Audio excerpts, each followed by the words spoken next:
notice to all, this program discusses issues about abusive politicians and abusive individual rich people who abuse the rights of our fellow citizens who are oppressed. This program does not intend to harm anyone. This program is fighting for the rights of our countrymen oppressed by oppressors.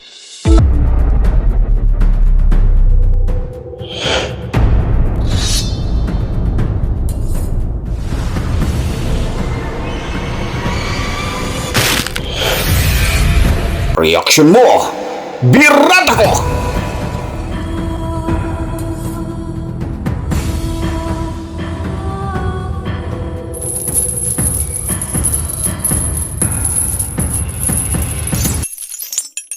Okay, good morning sa ating mga kababayan, Luzon, Visayas, Mindanao. Okay, di na po natin patatagalin. May nagtanong po kasi kung galit ba daw ako kay Carbonell. Sabi ko, ba't ako magagalit kay Carbonell? Ikakampi ko nga yan. Iisa lang yung aming pinaglalaban, iisa yung aming kalaban. Hindi po ako galit sa kanya, kaya lang naman ako nagalit kasi sa ginawa nga niya, pinabango niya si Basti eh. Diba? Alam kasi niya sa sarili niya na hindi dadalo talaga si Basti at hindi siya papatulan ni Basti. Dahil unang-una, ako na nagsasabi sa inyo, magaling lang magsalita yan si Basti, magaling lang manakot yan, magaling lang mag-utos ang mga Duterte. Pero, sasabihin ko na sa inyo yung totoo. Pagdating sa actual, hindi yan sila lalabas, hindi yan sila, tingnan nyo si Duterte. Kaya lang naman siya pumunta doon sa Senado, lumantad, nagpakita. Dahil nandoon yung mga alagad niya, aso niya. Pero bakit sa Quadcom hindi siya lumabas? Kasi wala siyang aso. Wala siyang mga tuta. Wala siyang mga alagad. Ganun ang estilo nila. At ang mga Duterte, hindi lumalaban ng harapan yan. Alam niyo naman yan mga kababayan Kaya ito nga sinasabi ko, alam ni Carbonell na hindi lumalaban ng harapan ng mga Duterte. Dapat alam niya yun. Dapat nilagay niya sa isip yun na, teka, hindi lalantad to. Kahit hamunin mo pa, kaya sabi ko kahit pa yung pinakamapuslit na bata, kahit yung mga walang kaalam-alam, kahit yung pinakamababang uri ng tao na ang humamon sa mga Duterte. Hindi nila papatulan yan. Kasi dyan sila magkakaroon ng pagkakatao para ipakita na hindi sila kriminal. Hindi sila mamamatay tao. Tingnan nyo.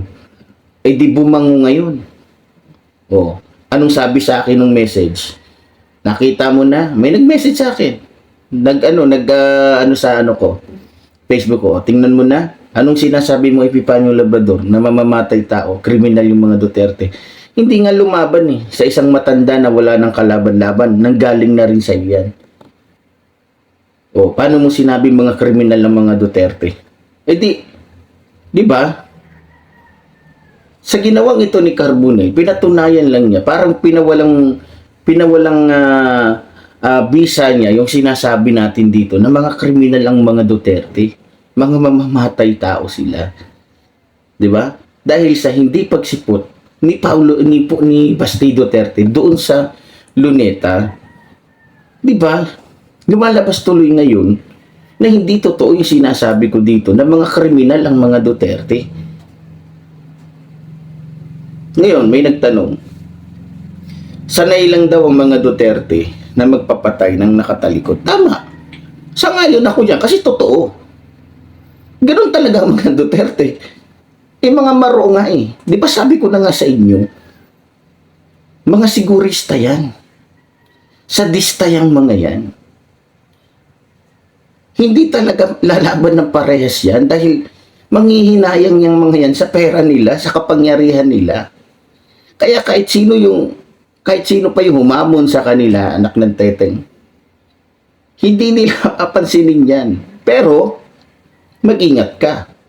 Ito sinasabi ko yung totoo Mag-ingat ka. Kasi hindi nga sila lumaban ng live. Hindi sila lumaban ng parehas. Pero sa siguraduhin ko naman sa'yo, talikuran kanyang titirahin.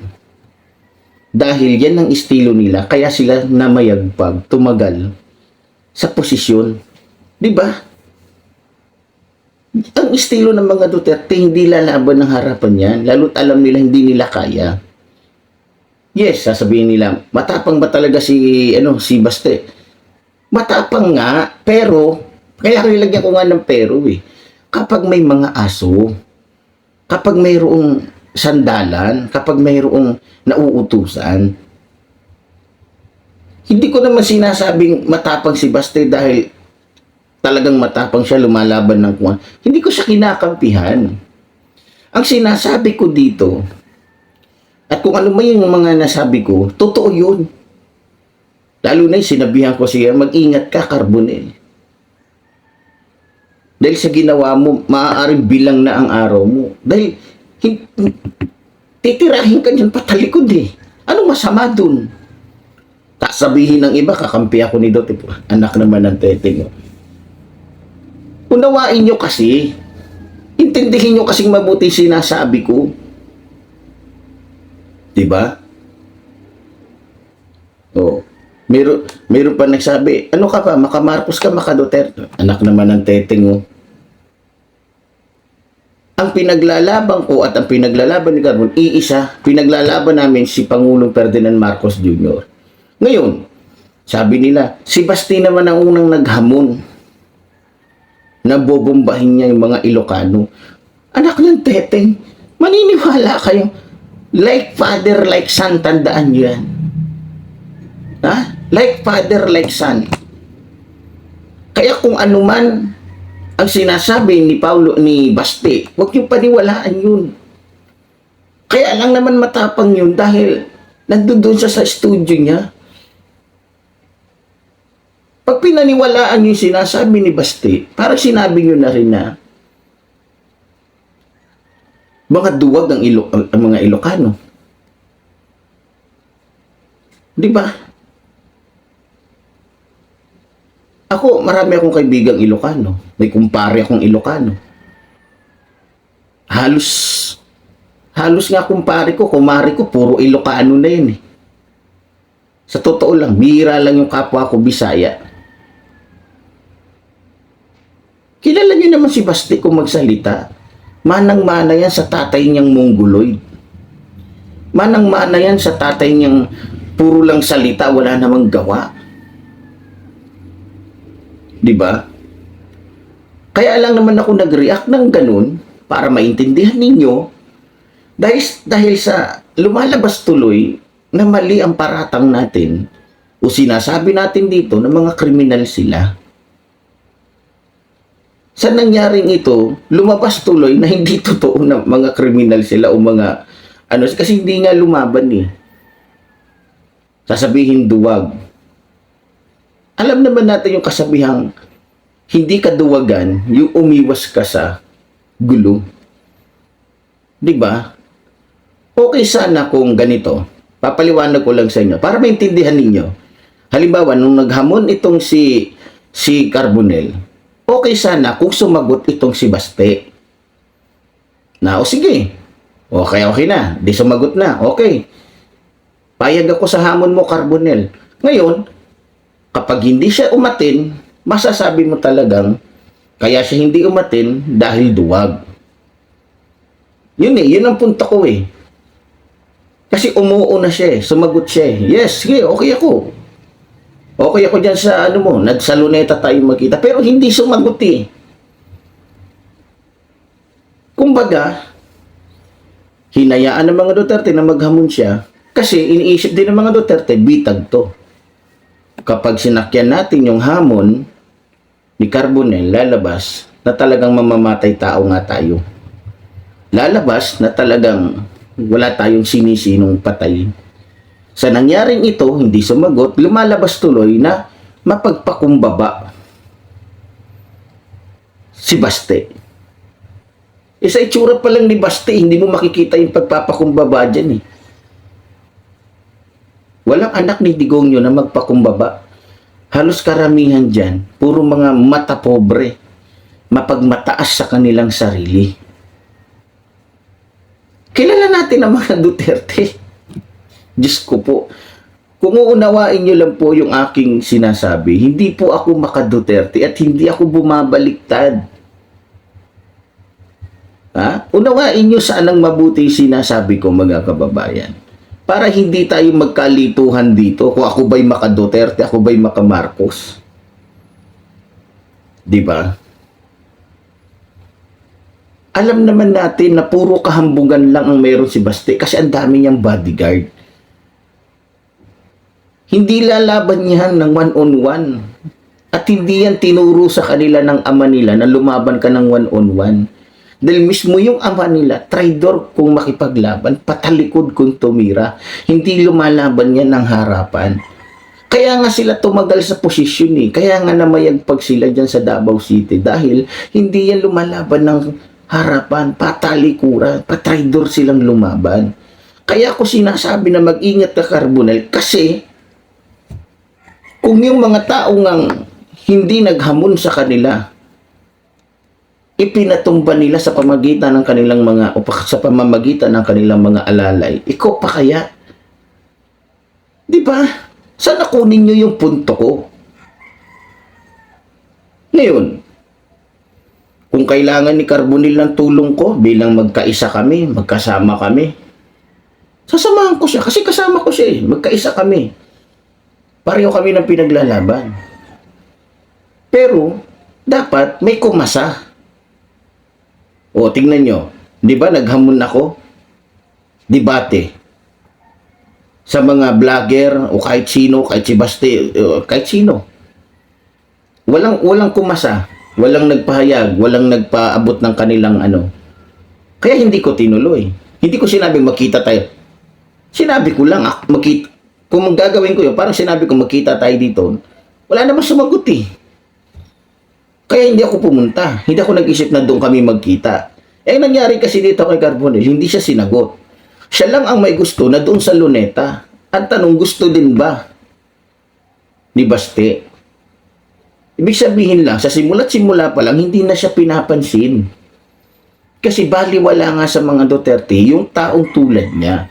Pero hindi ko to sinasabi dahil pati ako galit sa kanya. Sinasabi ko to dahil alam ko yan ang iniisip ng mga Duterte. Dahil alam naman natin kung gaano katulong gistong mga to, kung gaano kamatapobre itong mga to. Natural lang iisipin ng mga yan yung sarili nila kaysa makipaglaban kay Carbonell. Ano ba sabi ko dito? Humahanga ako sa kanya. Sa katapangan niya. Humahanga ako sa kanya kahit sa ganung edad niya, 81 years old na, may lakas loob pa rin gumawa ng ganung bagay. Okay ako dyan eh. Kasi may dugong Muslim ako eh. Ang nanay ko ay pure Muslim. Tausug. Kaya kahit balik-balik ta rin, kay Carbonell ako kakampi. Kaya lang naman ako nabwisit kay Carbonell dahil nagmukha tuloy mabait, nagmukha tuloy, nakukuha niyo punto ko? Nagmukha tuloy hindi totoo yung sinasabi ko dito ng mga kriminal yung mga yan. Di ba? Hindi sila pumayag sa gusto ni Carbonell para pabulaanan yung usapin na mga mamamatay tao sila. Kumbaga, dahil sa ginawa ni Carbonell, binigyan niya ng pagkakataon ngayon yung mga Duterte, lalo na itong si Baste, na patunayan sa mga tao na hindi sila mga kriminal. Hindi sila mamamatay tao. Sana makuha niyo naman yung punto ko. Huwag tayong dito. Okay naman ako kay Carbonell. Wala akong personal na galit kay Carbonell. Diba? Okay ako doon. Masaya ako sa lahat ng mga kasama ko, kaisa ko, sa pakikipaglaban, laban kay Rodrigo Roa Duterte, sa mag-aamang Duterte. Diba? Sabi ni Baste, pasasabugin niya yung anak ng teteng naman. Maniwala ka kay Baste na, Diyos ko po, hindi nga yan makalakad mag-isa sa dilim.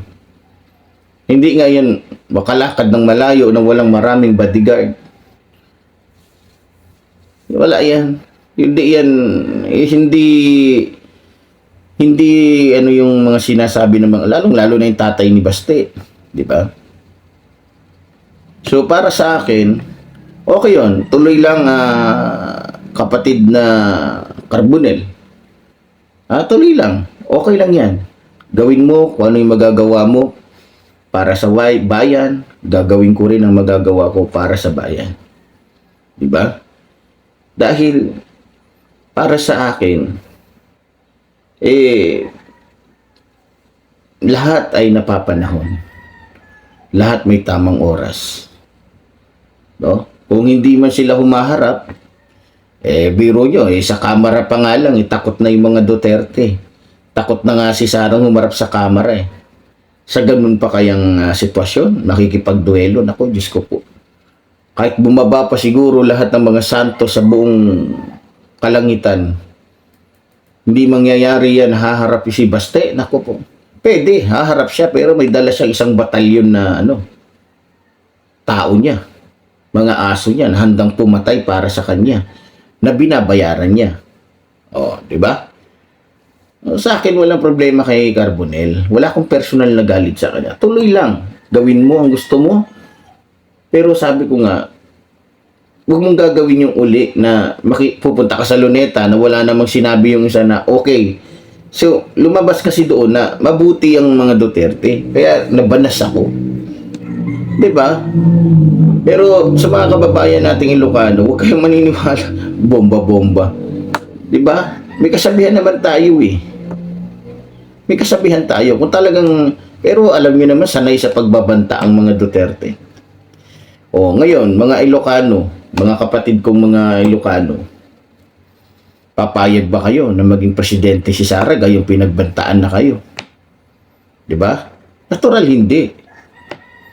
Kasi hindi basta-basta yung pananakot niya Hindi basta-basta yung pananakot niya na, diba, bobombahin yung buong mga Ilocano. Nako.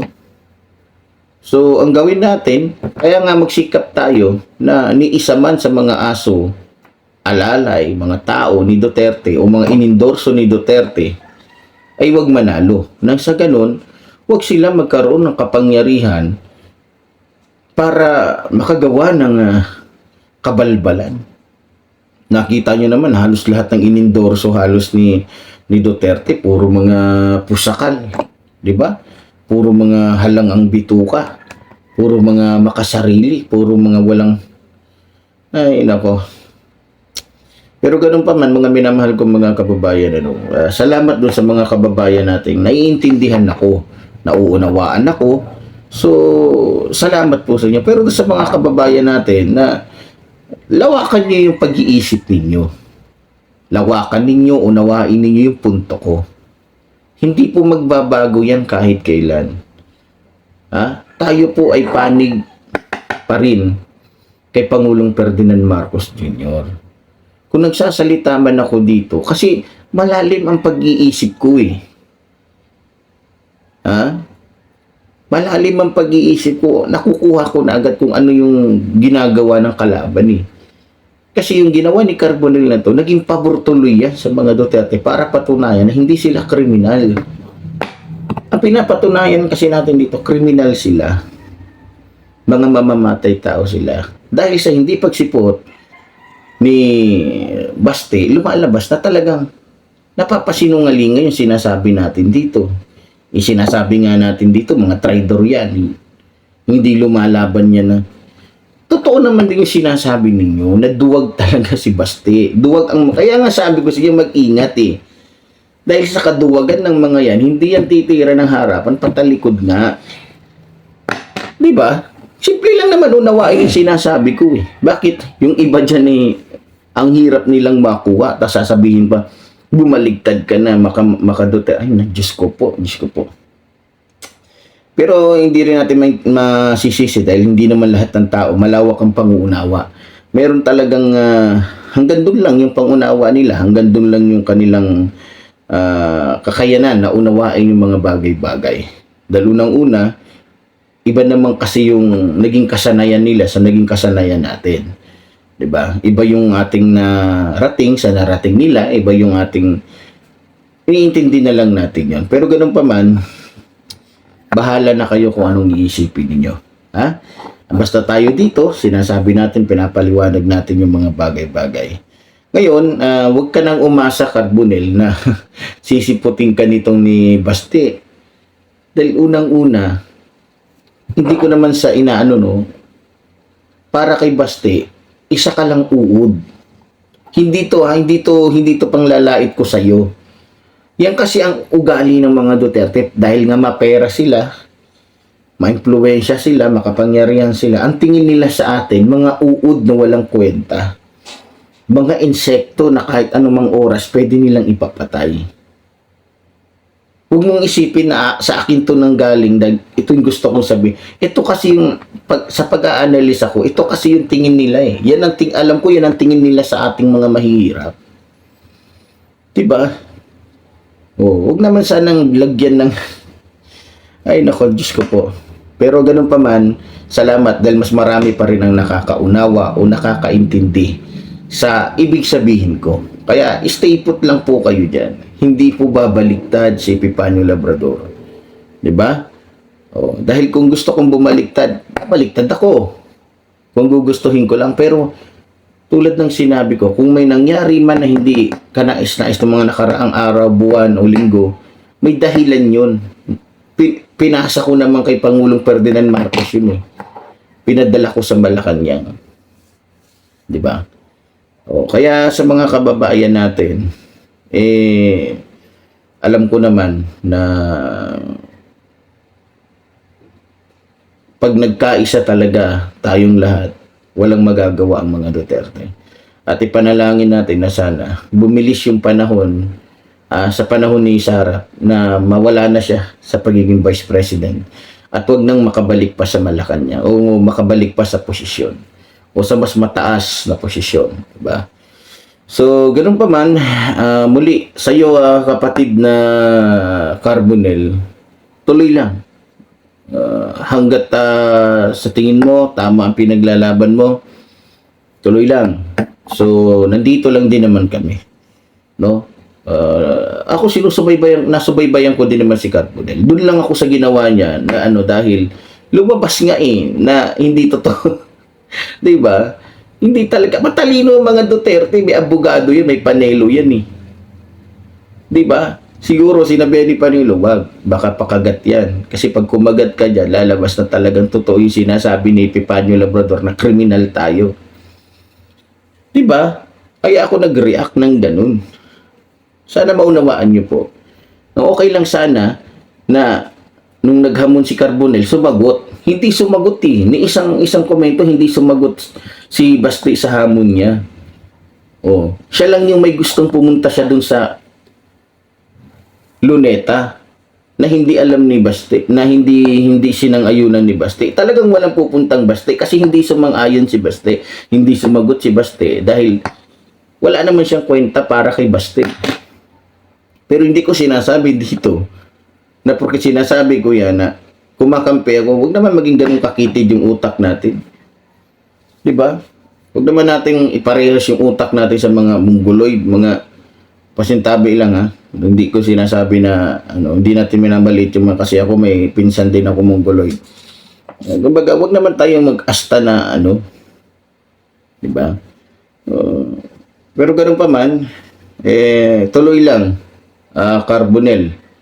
Dahil, tama naman ang ginagawa mo, ang sinasabi mo, go. Nandito lang kami. Diba? So, sa totoo lang, ayoko sanang itapik itong si Carbonel dito sa channel ko kasi walang dahilan. Nakita nyo naman, halos lahat na ng mga vlogger inano na siya. Ang problema kasi may nakita ko hindi maganda dun sa ginawa niya. Hinahanap ko kasi, sumang-ayon ba si Basti? May pinag-usapan ba talaga siya? May pinirmahan ba? Kasi alam nyo, pag sinabi kasing duelo, merong papel yan. Merong papel yan. Sa amin kasi, ako, sa aming mga, ako meron akong nakalaban noon sa martial arts. Pag ikaw lalabang ka sa martial arts, hindi to sa ring yung gusto mo lang subukan yung isang tao. May nagpadala sa akin ng sulat. Challenge yun. Pipirmahan ko yun. na katunayan na kahit anong mangyari sa aming dalawa, mabalian man ng buto o mapatay ako, walang kasuhan. So pinirmahan ko dahil hamon sa akin eh. Ganun ang tamang proseso ng paghahamon ng duelo o pakikipaglaban. O maganda sana kung nagpadala si Carbonell ng sulat. Sulat ba? Sulat. Formal na sulat. O, ito yung rules. Ito yung nakasaad diyan na katunayan na na pagka ikaw ay sumang-ayon sa aking hamon, huwag mo kong kakasuhan pag napatay kita. Hindi pwedeng papirmahin mo nanay mo, tatay mo, kapatid mo. Yung pwedeng maghabol. Yung pwedeng magkaso kung sakaling papatay kita. Ganun ang tamang proseso pag ikaw ay gustong maghamon ng duelo. Kahit sa Muslim kaya nagtaka nga yung mga ko kahit yung BIFF tapos MILF, bawa, meron silang hindi pagkakasundo. Ang papadala ng sulat yan, isang hamon. Pag sumang-ayon yung leader ng kabila, pipirmahan niya yan. So, yun yung tamang ng proseso ng duelo. Hindi yung siya lang yung nagsasalita doon sa vlog niya, hindi naman sumagot si Basti, tas gusto niya sa luneta. Ang tanong, sumang-ayon ba si Basti? So, hindi naman sumagot. Saan na nakukuha niya yung punto ko? Kaya nga sabi ko, malaking kagaguhan tong ginawa ni Carbonell. Di ba? Hindi katapangan yan. Hindi masasabing katapangan yan. Kagaguhan yan, katangahan yan. Parang pinamukha pa niya sa mga vlogger na katulad natin na hindi totoo yung sinasabi natin dito na mga mamamatay tao yung mga Duterte. Parang pinabango pa niya. Parang nilinis pa niya yung iisip ko nga, hindi ka ito strategy na lang ni Carbonell. Kasi isipin, magiging magiging pwedeng makikita yan ng kalaban natin eh. Oh, mga kababayan, sabi ni Pipanyong Labrador, mamamatay daw ang mga Duterte. Oh, kung mamamatay ang mga Duterte tsaka mga ang utak, di sana pinatulan na ni Basti. Oh, itong si Carbonell na alam niyang 81 years old na. Pero hindi. O tingnan nyo, hindi nagkaroon pa sila ngayon ng rason para papulaanan yung sinasabi natin dito na mga mamamatay tao sila. Yes, hindi nga sila mismo ang pumapatay, pero mamamatay tao pa rin sila. Dahil sa kanila nagmumula yung utos. Sila man o hindi ang gumawa, pero dahil sila yung author, sila yung nagutos, sila pa rin yung kriminal. Diba? Pareho lang yun, halos. Doon sa gumawa at nag-utos, dahil hindi naman gagawin yun kung walang nag-utos. Kumbaga, parang naging sandata lang niya, yung inutusan niya. Pero ganoon pa man, tulad ng sinabi ko, tuloy lang, Carbonell. Pero sa susunod, pag gusto mong maghamon, gumawa ka ng papel na pipirmahan ni Basti o na sino man na gusto mong hamunin. Kagaya ko. O, kung gusto mo kong hamunin ng duelo, padalan mo ko na sulat, pipirmahan ko yan. Tapos anuhin sa abogado. Maganda kasi, formal. Hindi kasi formal yung naging, yung naging hamon niya kay Basti. Wala siyang formal letter, formal na sana nagigets nyo, no? Sana nagigets nyo. Sana lawakan nyo yung utak ninyo. Oh. Pero ganoon pa man, maraming salamat po sa mga kababayan natin na nakakaunawa at naiintindihan yung ibig sabihin ko. So mananatili po tayong kakampi. Hindi po tayo magbabago. Kaya muli po, tulad ng sinasabi ng lingkod, mabuhay po ating inang bayan, mabuhay po ng mamahal sa ating inang bayan. Maraming salamat po.